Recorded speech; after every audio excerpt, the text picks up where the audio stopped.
अगर हम इसके ट्रीटमेंट पार्ट की तरफ देखें तो इसका ऐसा नहीं कि हर केस में ऑपरेशन की ज़रूरत पड़ती है, बिना सर्जरी के भी ठीक हो सकता है।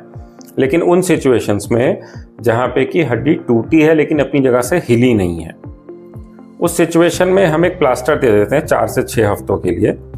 पेशेंट को बोलते हैं पैर पे वजन मत डालना, थोड़े दिनों के लिए दर्द की दवाई दे देते हैं और धीरे धीरे ये फ्रैक्चर जुड़ जाता है।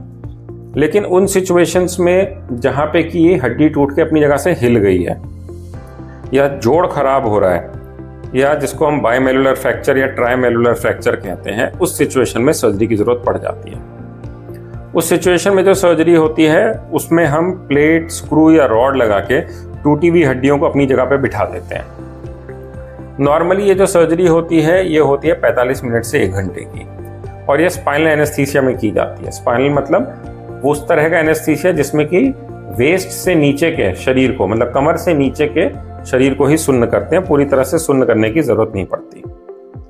इससे फायदा ये रहता है जब हम टूटी हड्डियों को अपनी जगह पे बिठा देते हैं और वो धीरे धीरे जुड़ जाती हैं तो जो जोड़ होता है एंकल का वो खराब नहीं होता, पूरी की पूरी मोबिलिटी रहती है, पूरी स्टेबिलिटी रहती है और कुछ महीनों में ही पेशेंट पूरी तरह से रिकवर भी हो जाता है।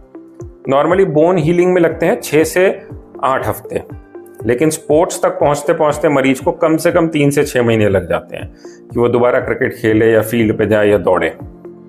तो अगर आपको या आपके परिवार में किसी को एंकल फ्रैक्चर हुआ है तो घबराइए मत, उसका पूरी तरह से इलाज संभव है, वो ठीक भी हो जाता है।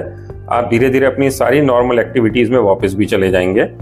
अपने डॉक्टर से मिलिए, अपना एक्सरे कराइए और जो भी आपके लिए बेस्ट पॉसिबल ट्रीटमेंट है, ऑपरेटिव या नॉन ऑपरेटिव, वो आपके डॉक्टर आपको सजेस्ट करेंगे।